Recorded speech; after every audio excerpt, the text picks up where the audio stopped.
Hello everyone and welcome to the W Show. I'm Sarah Ollie and we have a bumper panel back this week, including Riley Beveridge. Hello to you, Riles. Hello Sarah, it's great to be back. Looking forward to another edition. Round one starts this week, so really keen for it.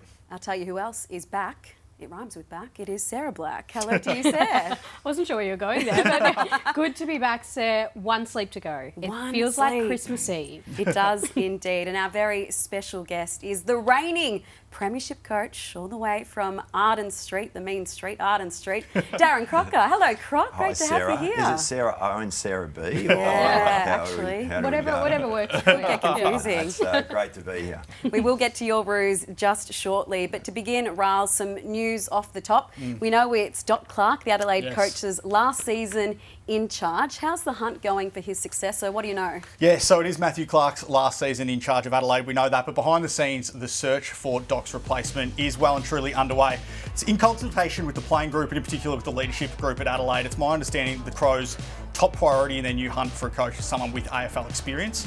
When I say AFL experience, I mean someone that has coached in some capacity in a men's AFL program before. So I want to make it clear though, that's not the be all and end all in this coaching hunt. They still want to find the right and the best person for the job. It's just a priority in terms of when they start their new search for a coach. The other thing I can report on the Adelaide coaching situation is that there is absolutely no rush on them finding their man or their woman to replace Doc Clark in season 2026. It's unlikely to happen at some stage this season. I think it's more of a post-season decision for them. Internally, the Crows have dubbed this season the last dance. They want to do it for Doc. Now, he's one of your old adversaries, Croc, but they want to do it for Doc. They want all the focus on this season to be on Matthew Clark's last season. They want to win the flag for him. So I don't think the search for a senior coach at Adelaide ahead of 2026 is going to be a distraction for them throughout this season. So does that mean a male coach or is it broader than that? Not necessarily. I want to get your take on this, Croc, because there are some females coaching in the men's space, and that's been the case for a number of years, and one of them's right under your nose in Emma Carney. There's Alicia Reaver, of course, at GWS as well. But just on Carnes, we're not trying to retire her prematurely. I'm not going to retire either of those players. But, look, my take on it, obviously you just get the best person for the job, but I think with the wealth of experience that players are now building up throughout their playing careers, like an Emma Carney or Alicia Reaver, like they're going to be so well equipped, being able to step out of football and straight into coaching at AFLW. Now, Croc, this progression of and development of our coaching ranks has continued under your reign. I understood you handed the reins over to your senior assistant, Reece Harwood, for the recent practice match against the Bombers. Yeah. What was the thinking behind that decision, and what was it like taking a step back and giving the keys to Reece? Yeah, no, it was actually really good to be able to take a step back, Sarah. Just to be able to observe from a different angle. But look, our program is all about just professional and personal development, whether it's a player or whether it's staff. And we've had a number of staff who have now gone on to other clubs, and we see as a real feather in the cap of our program to be able to develop people, both players and also staff. More broadly, Riley, we're hearing that clubs are disgruntled when it comes to the salary cap or lack thereof because they can't offer these big contracts to players and potential superstars. What's the hold up there? Yeah, well, Sarah Black here wrote a story interviewing Laura Kane last week on how the AFL is open to introducing an AFLW salary cap. It's caused some angst amongst clubs at the moment. This is Laura Kane's quote in that story on afl.com.au. It's caused some angst that the salary cap system needs to come in more quickly. And the reason for this is because the CBA, which runs through until 2027, it's left some uncertainty because the tiered payment structure is built into that CBA through to 2027. It's left some uncertainty around what happens beyond 27. So at the moment, you can contract players beyond 2027, but you do so without any guarantees as to whether or not it's going to be a salary cap going beyond there, and it needs to be ripped up a contract and started again in terms of how much you're paying that player, or whether or not we stick with the tiered system beyond 2027. So Sarah, if I was to ask you, what's the best way of attracting a player to your football club, what would you say? Probably money and that security of a long-term contract. Yeah, exactly. So that's what we see, and it's a big facet of men's trade period as well, the long-term contract and how much you can offer a player. But if you want to get a superstar player to your football club, at the moment in AFLW, you can only do that for a 2-year period through to 2027. And a player's not going to leave a club or leave their home state to move to a rival club on a 2-year deal. They want 3, they want 4, they want 5-year contracts. But at the moment with that uncertainty, that's why clubs are pushing for the salary cap to come in ASAP in AFLW. Does that ring true with you, Croc? Yeah, it does, although I'm a little bit, it's not just about the money. I think players will move because of the program and the strength of a program as well. Yeah. I think as the money increases, it will probably become more about the money, but I think right at the moment, it could be a little bit more about the program that they're actually might be leaving and going into. We'll stick with you, Croc, because you enter this season as the Hunted, the reigning Premiership team, and no club has ever gone back-to-back. Clearly, that won't be the overall focus, but just how hungry and driven are you and the girls to do it? Even everyone knows around North that phrase back-to-back isn't to be mentioned in our four walls. Oh, look, we're really excited about round one. I feel that even our off-season, the players went away and were really diligent with their work and sticking to their programs. They've come back and had a really terrific pre-season. So, yeah, we feel like we're in a really good shape coming into the season. Now, there has been a change at the top, Croc. You've got a new skipper. The first time North Melbourne has ever had a new AFLW skipper. Jasmine Garner. Can you talk us through the process behind Emma Carney, I should say, choosing to step back and Jazz stepping forward? Yeah, look, it's, Carnes and I had been having ongoing dialogue throughout the pre-season about the captaincy. And in true Emma Carney fashion, what she felt was going to be best for the team, right, was for her to be able to step away. Just like when I had the same conversation to her about going to half back and stepping out of the midfield. It was just basically whatever you feel, Croc, is going to be best for the team. And also I felt that it was probably potentially going to be best for her as well, just to be able to take that burden off her shoulders. She'll still be a leader in her own right. She still created this unbelievable legacy at our football club, in our program. But yeah, being able to just take that pressure off and just concentrate on her football. Can I ask you about the club's centenary celebrations a couple of months ago? You played a big part in that. And obviously, it was overshadowed somewhat by a few players, not your former teammates, but that didn't like sharing the spotlight with the AFLW side. How much of a disappointment was that to you, given the power of work that went into this program, getting to a point where they were premiers? Yeah, look, I think, and I've spoken about it before, the strength of our footy club is this one club mentality and how highly our W program is held within that one club. To just have a couple of people, from the 70s that decided not to come and celebrate, their own first ever premiership, 75 in the men's, with the women's first ever one last year. We were really celebrating our 100-year history. Yeah. So those two moments were just part of that 100 years. But in the end, got over it, started to concentrate on the people who really wanted to be there rather than ones who didn't. So, and it was a fabulous night, and everyone that went just had a great time. So season 10 of AFLW kicks off tomorrow night, Thursday night, at Icon Park between Carlton and Collingwood. It's a throwback to that inaugural lockout match between those two clubs.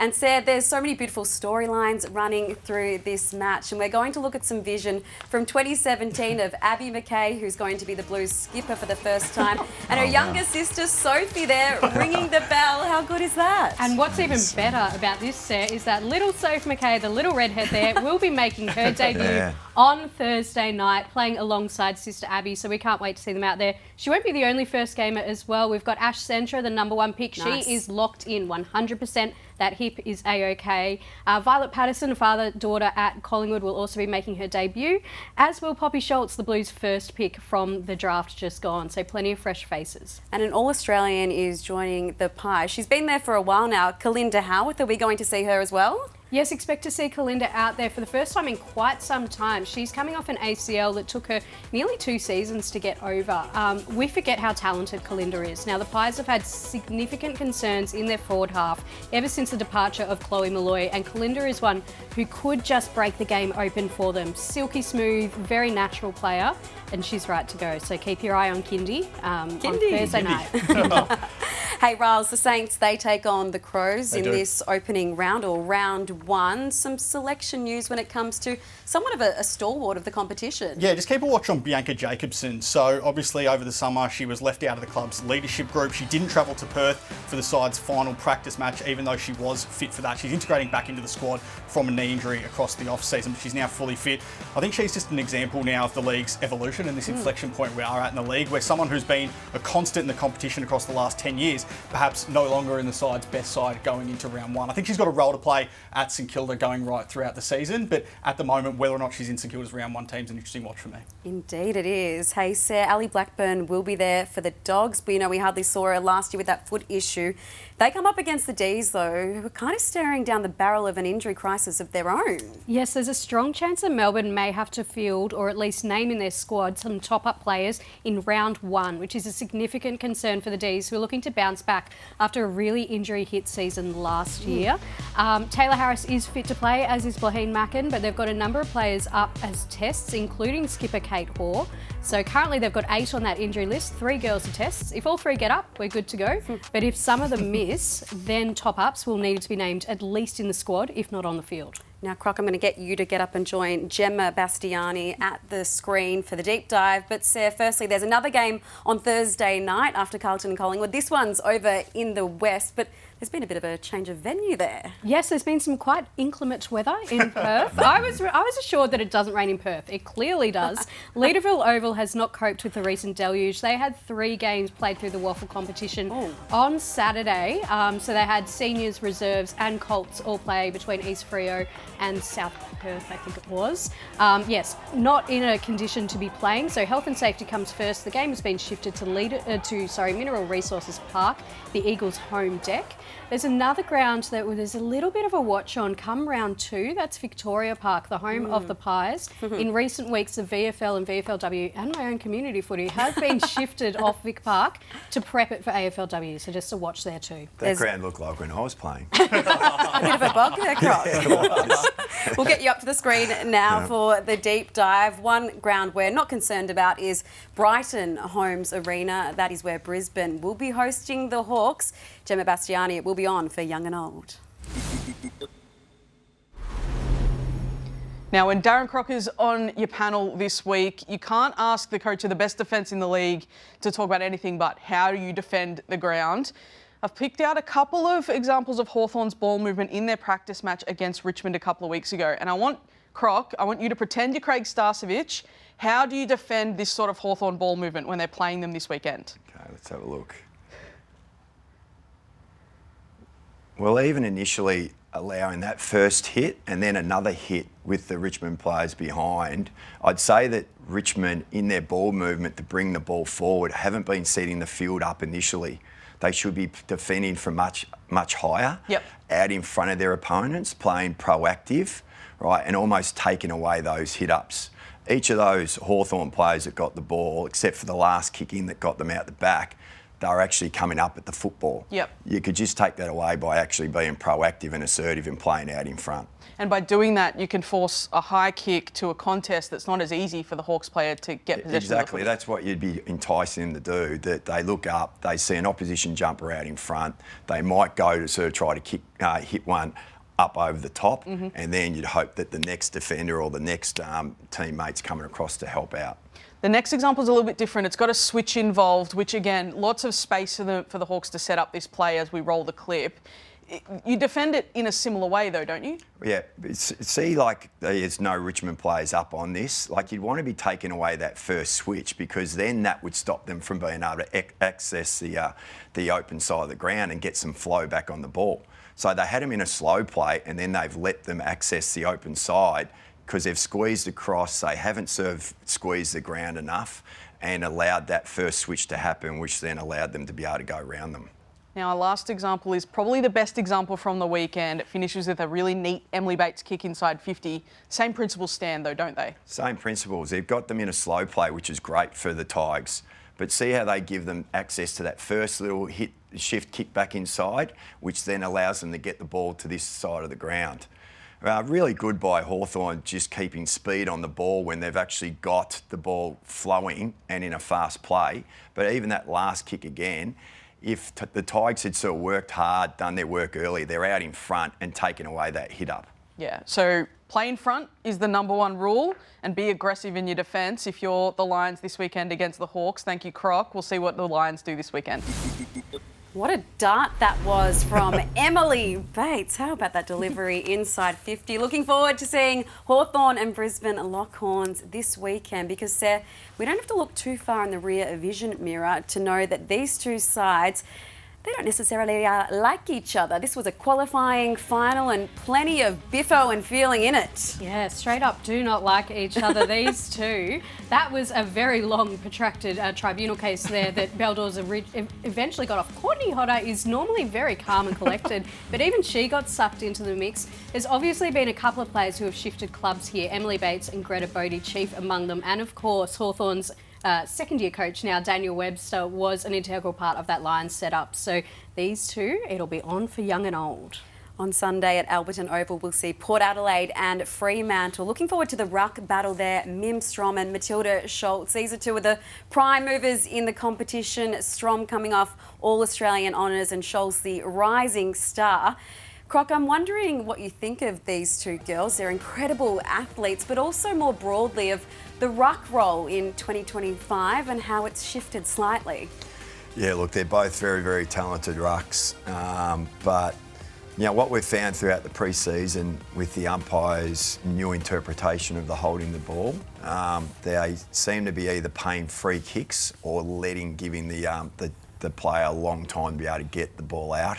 So we're seeing less ball ups, you know, substantially less ball ups. So the game seems to be flowing a lot more, which means, how often are they going to be able to come in and actually be able to do the ruck work? You'd want rucks who are actually very good at getting around the ground and using their marking prowess rather than just relying on just the tap work. It brings us to your match, Geelong and North Melbourne. And the Cats were the only side last year, Croc, to take points off you. That draw at Arden Street, it was a bit of a feral day, wasn't it? It was raining sideways. I think Sarah and I were both there doing boundary, getting wet. But what is it about this side that challenges you? Oh, look, they've got a really, really good midfield. Sparkus, Amy McDonald, Nina Morrison in through the midfield. So, you know, you've really got to take that away from them. George Pasparkas, you know, can do it inside and outside the contest. Probably Amy's a little bit more inside and gets the ball going forward for them. They're solid behind the ball, led by Meg McDonald, their captain, and also dangerous ahead of the ball. You know, Aisling Maloney, you know, is such a hard player to match up on with her height, her speed, her ground level agility. And then Michaela Bowen and Sermon, like we've had a little bit of trouble with those players at ground level. So, yeah, we're really looking forward to the opportunity of going down to the Cattery and taking them on this weekend. Now we're going to take a deeper look at two of the players you have mentioned, Croc. First off, Georgie Press-Parkers. She's in hot form. She had 40 touches and 10 clearances in the practice match and 2 goals. I think it was actually 13 clearances. Okay. Might have to update that. Blame champion data for that one. What is it about Georgie that causes you so much trouble? Well, as I just mentioned, she's good at the source, but she is also very good of going from one contest to another contest as well. So she gets the ball inside and outside. Her hands are very good. She can get double up possessions as well. She's very good at giving one and then going on and getting it back. So that's why she would be able to get such big numbers at the source, the clearance, and then be able to get a little bit of outside ball as well. And the second player that we're going to take a little bit of a deep dive on is Aisling Maloney. She's such an iconic player already in her own right. The Roos normally play such a systems-based defence. How does that stack up against someone so supremely talented as Aisling? Yeah, well, you just want to make sure that, you know, when Aisling's at her most dangerous, which is closer to goal from our perspective, like if Aisling's getting it up on the wing, we're probably not as concerned about her. But if she's getting it closer to goal, she's actually just adapted so well to being able to kick our football. She's actually a really good kick for goal. But the thing about her is she's actually quite good in the air, but she's absolutely really dangerous at ground level with her agility as well. So it's not necessarily go and pick someone who can cover it with height. You also need someone who's actually can, you know, be like a rubber ball and get down at the ground level as well and sort of cover there. Speaking of Irish players, there was 4 Irish AFLW players that featured in last week's Gaelic All-Ireland final. Now, they flew back together on Friday, so it gives most of them about 7 or 8 days. Here's some highlights of that game to prepare. I can say that Ailish O'Dowd at the Giants, she played for that winning Dublin side. She is a lock to play on Saturday against Essendon. That is 100% happening. So an 8-day turnaround between arriving back in Australia and playing. Sinead Goldrick, who also played for Dublin, I reckon she's 50-50, but she trained fully today, and just given the way Melbourne's injury crisis is unfolding, I think she's more than likely to play as well. well. Aveen Cleary, who played for Meath, she's a long-term prospect at Richmond. I don't expect her to play round one, if at all, this season. I do want to know, Croc. Vicky Warlow also played for Meath. Yeah. She's been such an important part of your Premiership side last year. Does she play round one? No, we've decided not to play Vicky in round one. We've had the conversation with her.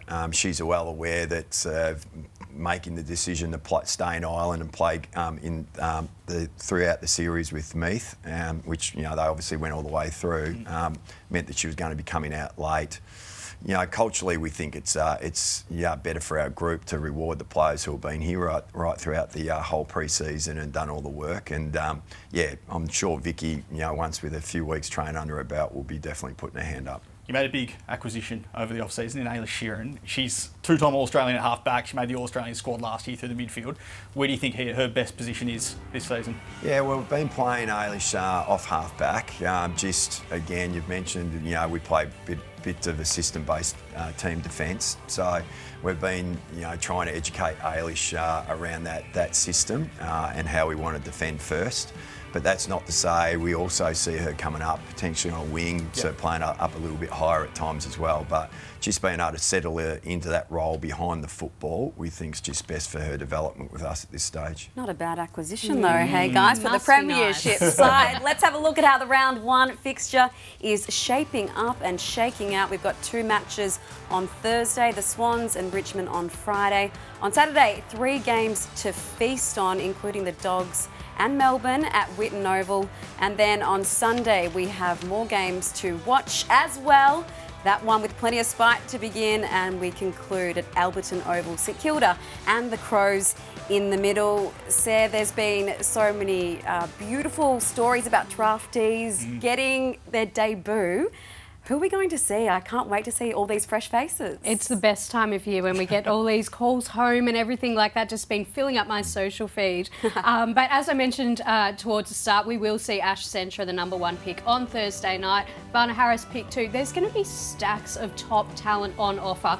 We've done the maths, we've been making the calls, and at this point it looks like at least 15 of the top 20 draft picks will be making their debuts this weekend. It could be as high as 18 depending on how selection goes. So, can't wait to see some of those faces out there, including 2 names that aren't quite on that list yet, Emma McDonald from the Dogs and possibly Molly O'Hare at the D's. So plenty of reasons to get your tickets for round 1 of AFLW. Remember, kids under 18 go free. How good is that? And Crockers, we say thank you and goodbye to you. I know that your president, Sonia Hood, got a tattoo because of the Premiership, did you? No, I haven't got one.